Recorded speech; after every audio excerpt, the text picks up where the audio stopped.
বিশ্বাস করেন আমার সাথে তো আপার আসলে ওই ধরেন উনি এটা ভান করছে, বোঝানোর চেষ্টা করছে, এটা তো দরকার নাই আমার সাথে।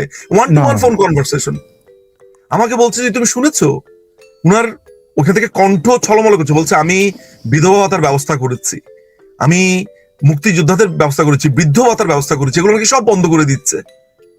মানে উনার মাথার মধ্যে মানুষ আওয়ামী লীগের ফিরে আসার প্ল্যান কি আছে? এবং এই বয়সে আসাদ ভাই উনি মানে আমি একটা প্র্যাকটিক্যাল উদাহরণ আপনাকে দেই, উনি 17 থেকে 18 ঘন্টা, এভারেজে আপনি 15 ঘন্টা ধরেন, একটা মানুষ 24 ঘন্টার মধ্যে আরো বেশি, হ্যাঁ মানে আরো বেশি এই লেভেলের কাজ করে, ফোনে কথা, পেপার ওয়ার্ক। এখন আপনি বলতে পারেন যে উনি এখন কি পেপার ওয়ার্ক করে, উনি জেলা ওয়ারি, সেটা স্বাস্থ্য বলেন, সেখানকার আইন শৃঙ্খলার ব্যাপার বলেন, প্রত্যেকটা এলাকা ওয়ার্ড ধরে ধরে ধরে উনি ডায়েরি মেনটেন করেন, এগুলো ধরে ধরে ধরে ধরে উনি নোট করেন। ধরেন উনি সরকারে নাই, কিন্তু সরকারের বাইরে উনি কি ধরনের সাহায্য করতে পারে, ওর কাছে যাও, এর কাছে যাও, এইভাবে মানে মনে হচ্ছে যে প্রধানমন্ত্রী তার দফতর পরিচালনা করছেন। বিশ্বাস করেন মানে উনার যিনি কেমন, মানে ব্যাপারটা কেমন, মানে ওয়ার্ক মেশিন আর কি, ওয়ার্কোহলিক যেটাকে বলে। মানে আমার কাছে আমার কথাকে আপনার এক্সাজারেট মনে হতে পারে যে আমি আওয়ামী লীগ করি, আমি তো বলবোই, but it's just out of any politics ভাই। আমার কোনো প্রয়োজন নেই এগুলা বলার। উনাকে নিঝুম ভাই আপনি তো হ্যাঁ জি, আর আওয়ামী লীগ সরকার ক্ষমতা থাকাকালীন সময়ের আমার অ্যাক্টিভিজম দেখেছেন, আমি ব্যাপকভাবে আওয়ামী লীগ সরকারের বিরোধী ছিলাম, এবং তখন তার আশেপাশে বলতে মানে পদ ধারী অনেকে বলতেন যে তিনি তাহাজ্জুদের নামাজ, আমরা এগুলো নিয়ে হাসাহাসি করতাম। তার পতনের পর বিশেষ করে নিরপেক্ষ কিছু জায়গা থেকে শুনেছি ডিটেইলে, কারণ সরকার ক্ষমতা থাকতে অনেক সিকিউরিটি, অনেক বিষয় থাকে, আশেপাশে অনেক লোক বোমা মারলেও মুখ খুলবে না, তাই না? তো তাদের মধ্যেই বিশেষ করে এসএসএফ এর দুই একজন, তো তাদের কাছ থেকে শুনলাম যে তিনি কখন ঘুম থেকে উঠতেন, তার কর্মীদের সাথে কখন ফোনে কথা বলতেন, রাতে টেক্সট করে রাখলে সেই তাহাজ্জুদের ঘুম থেকে ওঠা যে সত্য, এবং তিনি যে কত ঘন্টা কাজ করতেন এই প্রমাণ আমি কিন্তু পেয়েছি। গতকালকে আমেরিকাতে উনি আপনার একটা বক্তৃতা দিচ্ছিলেন লাইভে। আমেরিকার সাথে ইন্ডিয়ার পার্থক্যটা দেখেন। আমি তখন হিসাব করে দেখেছি যে ইন্ডিয়াতে তখন রাত্রের 5টা বা 6টা বাজে। তো উনি তো ঘুমের থেকে খুব আর্লি ওঠেন, 4টা 3:30 দিকে ওঠেন, উনি রাত্রেবেলা তাহাজ্জুদের নামাজ পড়েন, এরপরে কিছুক্ষণ বইপত্র পড়েন, কোরআন শরীফ পড়েন, তারপর হচ্ছে উনি সকালবেলাতে ভোরে রবীন্দ্রসঙ্গীত শোনেন, গান শোনেন উনি খুবই, তারপরে হচ্ছে একটু ঘুমান, তারপর আবার নামাজ পড়তে উঠেন, সকালবেলাতে একটা নামাজ আছে, ইশরাকের নামাজ আছে, উনি উনার ধর্মকর্ম এগুলো উনি পালন করেন। এবং ব্যাপার যেটা হচ্ছে যে একই সাথে উনি কোথায় কোন জর্জিয়াতে কি হচ্ছে, হিউস্টনে কি হচ্ছে, জামালপুরে কি হচ্ছে, শরীয়তপুরে কি হচ্ছে, মানে আমি নাম কোট করব না, আমাকে একজন বলেছে যে এই যজ্ঞ মানে ফোন সারাটাক্ষণ ট্যাঁ করে বেজে যাচ্ছে, উনি ফোন ধরছে, ধৈর্য নিয়ে শুনছেন, অমুক মিটিং তমুক মিটিং। এই যে আপনার এই মানে আমি কেন এই কথাগুলো বলছি, নেত্রীর এই কথাগুলো এই কারণে বলার যে উনি যখন আপনার অফিসে ছিলেন, অ্যাডমিনিস্ট্রেশনে ওই চেয়ারে ছিলেন, ওই সময়টাতে উনি ঠিক এইভাবে কাজ করতেন। এবং আজকে আপনারা যেরকম শুনেন ওই যে তারেক রহমান নাকি 5 মিনিট আগে সংসদে গেছে, আমি এটাকে অ্যাপ্রিসিয়েট করবো, আমি এটাকে নিয়ে কোনো সমালোচনা করব না। নেত্রী যেটা করতেন, আমি যেটা আজকে পড়লাম একটা লেখাতে, যে তিনি এরকম 5-10 মিনিট আগে চলে যেতেন, লাইব্রেরি ব্যবহার করতেন, সংসদ শেষ হওয়ার পর উনি বসে থাকতেন, এগুলো ওনার আনে বানে মেসেজ দেওয়া সবাইকে যে আমি যদি করতে পারি তুমি না, মানে এইটা তো সত্যি কথা যে উনি আসলে একটু ইনহিউম্যান আর কি, উনার সাথে পাল্লা দিয়ে আমরা পারবো না। এটা আমি তো তরুণ একজন ছেলে, আমি উনার সাথে পাল্লা দিয়ে পারি না, একদম পাল্লা দিয়ে পারি না। এইটা মানে আমি 2টা কাজ করলে হাঁপা যায়, উনি সারাদিন কাজ করতেছেন। এইটা সো কনফিউজ করার জায়গাগুলো থাকে, এই কারণে আসলে যে এটা প্রচুর কাজ করেছে আসাদ ভাই। আপনি সামনের সময়গুলোতে যখন এই অরাজকতা দেখবেন, আপনি তখন ওই যে বলে না যে আমার জিভে কামড় পড়লো, আপনি বলবেন যে এই কি, আপনি দেখবেন, আপনি অনেক না আমি আগে নিঝুম ভাই সবাই যার ইয়াতে থাকতে চায়, মানে জীবন বাঁচাইতে চায়, আমি আগেই কনফিউজ করে রাখি, কারণ আমার যা বোঝার অল্প বয়স, তাও বুঝতে কম বুঝি নাই, যা বোঝার আমার বোঝা হয়ে গেছে। দেখেন যখন তাহাজ্জুদের নামাজের ব্যাপারে বলা হইতো, আমি নিজে এটা নিয়ে হাসাহাসি করতাম, যে কারণ আমার রাগ ছিল হেফাজতের সাথে উনি করছেন এগুলো বোধহয় ধর্মান্ধদের খুশি করার জন্য করেন। আসলে যে আমি এই কথাগুলো তার 3 জনের কাছ থেকে ক্রস চেক করেছে, এবং যতবার তাহাজ্জুদ আসছে আমি শিওর হয়েছি যে আপনি দেখছেন নামাজ পড়তে, প্রতিদিনই কি ওঠেন? তো এই জায়গাগুলো পরে আমি নিজে, উনি ভীষণ ধার্মিক একজন মানুষ, এবং এবং এটা উনি না, এই যে ধার্মিক এই সব নামাজের দিকে যে সময় আপনি, হয়ে গেলে নামাজ পড়তে গেলাম এই টাইপের মানুষ না। আর উনি কালচারালি কতটা ইকুইপড, উনি রবীন্দ্রসঙ্গীত খুব পছন্দ করেন। নিজম আপনি ভাই একবার দেখেছেন কিনা, কবিতা রেজোনা আপার একটা শো হচ্ছিল, রেজোনা চৌধুরী বন্যা, হ্যাঁ, উনি সকাল ফোন ভোরে করা, ইয়েস, ফোন দিয়ে বলছে, রেজোনা তোমার গান শুনছি। এইটা আপনি বোঝেন পসিবল যে ভেতরেই লালন করে এটা। She is like that, she is like that. এবং কোভিডের সময় যখন প্রথম আলো রোজিনা আপা ওনাকে আটক করা এবং নথি বাইরে আনা যাবে না এটা নিয়ে যখন কথা হয়েছে, তখন আমরা আমরা আমরা অনেকে চিৎকার করি যে কিসের ট্রান্সপারেন্সি নাই, ট্রান্সপারেন্সি থাকবে না। এখন বুঝতে পারছি কূটনৈতিক জায়গাগুলোতে কেন চীন থেকে টিকা, কেন ভারত, এই যে উনি একা সব কুল রক্ষা করতেন কিভাবে, যে তুমি দেওয়া না, আমার কিন্তু অপশন আছে, মানে গোলামি না, দাঁড়ায় যে আমি কিন্তু এটা পারি। আমি এই প্রসঙ্গে আপনাকে একটা তথ্য দেই, এই প্রসঙ্গে আপনাকে একটা তথ্য দেওয়া প্রয়োজন আসাদ। আপনি জানেন যে আমি একটা বই লিখছি এই মুহূর্তে, নাম হচ্ছে 5ই অগাস্টের নেপথ্যে। এটা একটা হিউজ বই। 5ই অগাস্ট কিভাবে হলো, কি হলো ওই সময়টাতে, একেবারে এইটার জন্য আমাকে দীর্ঘ ইন্টারভিউর মধ্যে যেতে হয়েছে। আমি যতবারই ভারতে যাই ততবার আমার একটা বড় সেগমেন্টই থাকে ইন্টারভিউ প্রসেস। ইতিমধ্যে আমি প্রায় 20-25টা অত্যন্ত গুরুত্বপূর্ণ ব্যক্তির ইন্টারভিউ নিয়েছি, কথা বলেছি, যেগুলো আপনি এই বইটা খুবই একটা ইকুইপড, একটা দারুণ একটা বই হবে।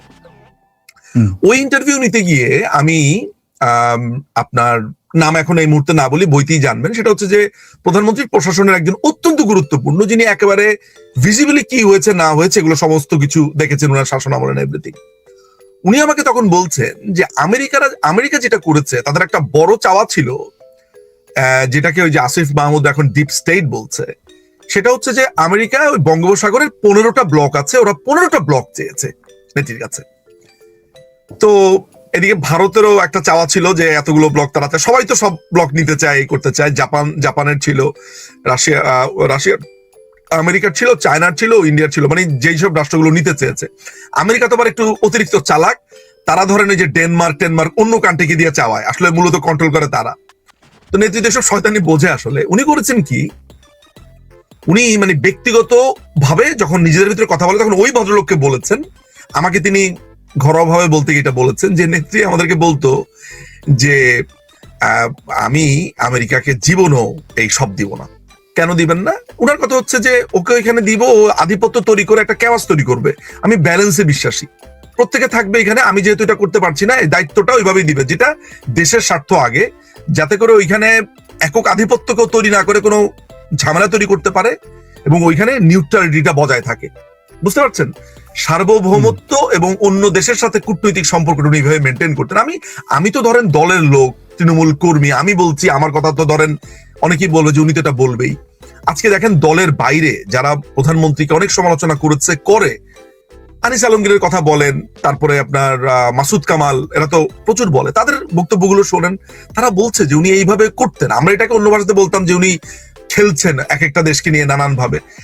এই সময়ে এসে পৃথিবীর কোন দেশের রাষ্ট্রপ্রধান আছে, লেট অ্যালোন আপনি এমনকি পুতিনকেও তো আপনি এইভাবে কথা বলতে দেখেছেন সংসদে দাঁড়িয়ে বা পার্লামেন্টে, বা কখনো যে আমার একটা রাষ্ট্র আমেরিকা আমাকে উৎখাত করতে চায়, বিবিসি কে বলেছে, সংসদে দাঁড়িয়ে বলেছে, তারপরে বলেছে খ্রিস্টান রাষ্ট্র বানাতে চায় ওই যে মিজোরাম ওই সাইডটাতে, তাদের একটা টার্গেট।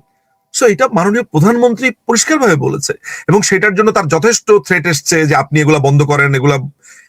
আমি আমেরিকার কর্তা ব্যক্তিদের মানে আমি এই বইটা লিখতে গিয়ে আমি তো অনেকের সাথে কথাবার্তা বলেছি, ডিপ্লোম্যাট, মন্ত্রী, এমপি, সচিব, সব পর্যায়ের সেনাবাহিনীর কর্মকর্তা থেকে শুরু করে বড় বড় গোয়েন্দা বাহিনীর প্রধান থেকে শুরু করে সবার সাথে। সেই জায়গাতে তারা এটা বলেছে যে আমেরিকা এমন ঘৃণা করতো উনাকে একটা পর্যায়ে, শেষ সময়টাতে প্রকাশ্যে যখন এই যে ডিপ্লোম্যাটদের মিটিং গুলা হতো, ধরেন মিটিংটা না বিভিন্ন প্রোগ্রাম হতো আসাদ, বিভিন্ন জায়গাতে, ধরেন ওই যে এক একটা রাষ্ট্রের নানান ধরনের দিবস থাকে না, ওদের প্রজাতন্ত্র দিবস, এই দিবস সেই দিবস, সেখানে প্রকাশ্যে প্রোগ্রামে বলতো শি হ্যাজ টু গো। আমি তখন ওই ডিপ্লোম্যাটকে বললাম যে এই ধরনের কথাবার্তা বলতো, বলে হ্যাঁ, এইটা বলতো যে শি হ্যাজ টু গো। তখন আওয়ামী লীগ ক্ষমতায়, এটা ওপেন সিক্রেট ছিল। নিজম ভাই, তো মানে এইভাবে বলতো, ফলে যেটা হয়েছে যে উনার মতো এইভাবে কন্ট্রোল কেউ করতে পারেনি। উনি বলেছে আমেরিকাতে আমার যাওয়ার দরকার নাই, এত দূরে যাবে কে। হ্যাঁ, তারপর হচ্ছে যে বোয়িং কিনার কথা ছিল, উনি বোয়িং কিনা ক্যান্সেল করে দিয়ে উনি তখন আমেরিকার হেজিমনি, উনি তখন বলছে এয়ারবাস কিনবো ফ্রান্স থেকে।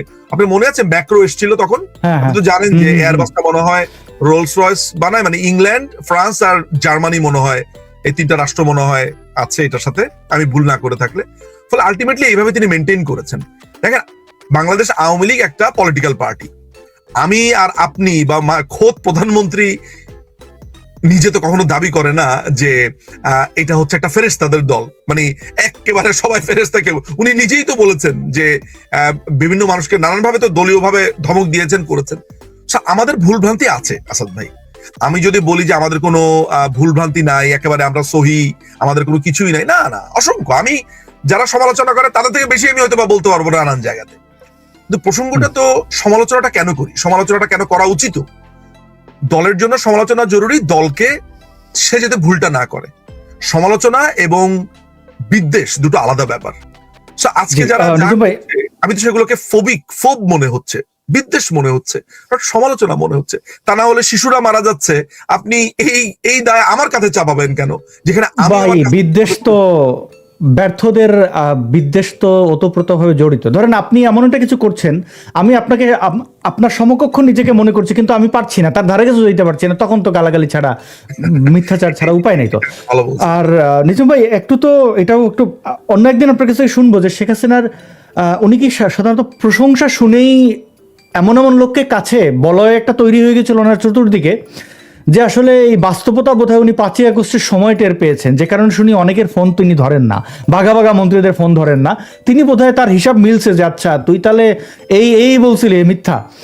আমরা এটা অন্য এক সময় শুনবো, আলোচনা দীর্ঘ হয়ে যায় এই বিষয়ে ঢুকতে গেলে। আরেকটা জিনিস নিজম ভাই, উনার চোখের দিকে যদি আপনি কখনো সামনাসামনি তাকান, আমি আপনাকে বলে রাখি, মনে হবে এই বাংলাদেশের মানুষ, মানে উনি এত তীক্ষ্ণ, মানে এবং উনি এত বুঝতে পারে যে কেউ প্রশংসা করতেছে, রাখো অনেক হয়েছে, সারাক্ষণ খালি এইসব করো, তোমরা কাজের কাজ কিছু করো না, এইসব সারাক্ষণ খালি প্রশংসার 3 মাইল প্রশংসা।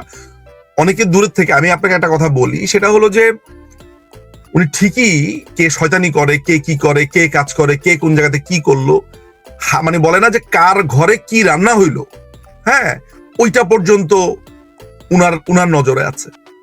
ঠিক আছে, মানে আপনাকে আমি জাস্ট এতটুকু, আমি আপনাকে কোনোদিন যদি সুযোগ হয় একদিন উনাকে নিয়ে একটা প্রোগ্রাম করা যাবে, যে উনি ঠিক কোন পর্যায়ে কর্মীদের খোঁজ রাখেন, কোন পর্যায়ে। ঠিক আছে, আমার মেয়েকে আমি স্কুলে নেই, এই খবর উনার কাছে পৌঁছাইছে যে মেয়েকে স্কুল থেকে আনি নেই আমি, এই তোমার এগুলা কিচ্ছু করা লাগবে না, তুমি আগে ফ্যামিলিকে টাইম দিবা, এইভাবে। Believe me. জি নিজম ভাই, তো ওই সময় কেন এটার মানে ওনার পতনের পর যে ঘটনাগুলো দেখলাম সেগুলো নিয়ে প্রশ্ন থাকে, এগুলো আলাদা করে প্রশ্ন গুছিয়ে আপনাকে জিজ্ঞেস করব। আমার জায়গা থেকে একটা জিনিস আবারও কনফিউজ করতে হয়, বাঙালি আমরা যারা আছি, বাংলাদেশের মানুষ, তাদের যত দিন যাচ্ছে ভাই, তাদের উপর থেকে আস্থা, আগ্রহ মানে অনেকটা কমে যায়। কি করব বুঝতে পারছি না। এর কারণ হচ্ছে, দেখেন, এই যে ইরান, ইসরায়েল এবং আমেরিকার যুদ্ধ হচ্ছে, এই সময় যদি শেখ হাসিনা ক্ষমতায় থাকতেন, তাহলে কতবার যে আমেরিকান এম্বাসিতে হামলা করার জন্য উদ্যোগ নিত তৌহিদে জনতা, তা আমি মানে বলে বোঝাইতে পারবো না। ভারতের এম্বাসিতে কতবার হামলার চেষ্টা হইতো, অথচ ইউনুস ক্ষমতা বা কোনো অসুবিধা নেই, এখন আর কোনো সমস্যা না। শেখ হাসিনার সময় তিনি সুস্পষ্টভাবে গাজায় হামলা নিয়ে উনি সরাসরি বিবৃতি দিয়েছেন, এটা নিন্দা করে সংসদে কথা বলেছেন। ইরান নিয়ে কোনো বিবৃতি নাই, বিএনপির পক্ষ থেকেও নাই, কোথাও নাই। তো এখন ইসলামে আঘাত হয় না। আসলে কি, আমার একটা সময় মনে হইতো যে উনি এই পুরো জিনিসটাই ভণ্ডামি করতেছেন, এই করতেছেন, সেই করতেছেন, কিন্তু এখন তো দেখি যে আসলে উনি কি করতেছেন। বা আমাদের বাংলাদেশের মুসলমানদের তো অনেকে আমাকে ধর্মহীন হিসেবে মনে করেন, মুসলমান বিদ্বেষী, আবার পিনাকিকে পছন্দ করেন, মনে করেন যেহেতু দাদা হয়ে আলহামদুলিল্লাহ সুবহানাল্লাহ বলে, যে সে যে কত বড় ইসলাম মুসলিম বিদ্বেষী এটা টের পাবে পরে। শেখ হাসিনার ক্ষেত্রে যেটা বাঙালিরা করেছিল, এই বাংলাদেশের মানুষ তাকে ভেবেছে ইসলামের দুশ্মন, তৌহিদি জনতারা, মানে শেখ হাসিনার সময় কাঁচাটা মারতে বোধহয় আলাদা মানে জোশ পায়। হাসিনা দেশে আসতে পারে, বঙ্গবন্ধুকে তৎকালীন মুজিব ভাই বলে মানুষ ডাকতো, মুজিব ভাই। এবং সেই মুজিব ভাই জনগণকে তুমি করে সম্বোধন করতেন, এরপরে আর কোনো লিডারকে আমি তুমি বলতে শুনি নাই, সবাই আপনি, মানে তেলটা একটু কেমন। তো এই যে আপন করা, হাসিনা যে হাসিনা মানে শাকের বেটি অনেকে ডাকে, মানে আপন ভাবা, আপন করা। হ্যাঁ, যে এই যে বিএনপিকে ভোট দেওয়ার কারণ, আমি মানে জুলাইয়ের আন্দোলনের সময় কিছুটা আওয়ামী লীগের সমালোচনা করেছি, কিছুটা জুলাই জঙ্গিদের সমালোচনা করেছি, দুই দিকেই আমি ছিলাম। এইবারে এই ভুলটা আমি করি নাই, আমি ভোটের ব্যাপারে সবসময় নিরুৎসাহিত করেছি যে ভোট কেন্দ্রে কেউ যাবেন না, ভোট দেবেন না। আর যদি একদম ধৈর্য নিয়ে যায়, বাধ্য করে তাকাইয়ে থাকে ভোট দিতে গেছেন কিনা, যে না ভোট দিতে পারেন অথবা ব্যালট ছিঁড়ে ফেলতে পারেন, অনেক ধরনের কথা বলেছি। আমাদের মধ্যে অনেক প্রগতিশীলরা বিএনপিকে ভোট দিয়ে উল্লাস করেছিলেন, আবার অনেকে বিএনপিতে ভোট দেওয়ার জন্য ক্যাম্পেইন করেছিলেন। আমার রাস্তা ছিল না, কারণ আমি 21 দেখেছি। এখন এই যে মানুষগুলোর সরলতা, ভোট দেওয়া, একটা গণতান্ত্রিক দলের উপরে চাওয়া পাওয়া, তারা যে নির্মমতা দেখাচ্ছে। আজকে শাহরিয়ার কবির এই বৃদ্ধ মানুষটা এখনো কিন্তু জেলে। তার অপরাধ কি? আপনাকে যদি খুঁজতে বলা হয়, মানে আপনি যদি তার শত্রু হন, আপনি অপরাধ বের করতে পারবেন না, জুলাই আন্দোলনে কি করেছেন।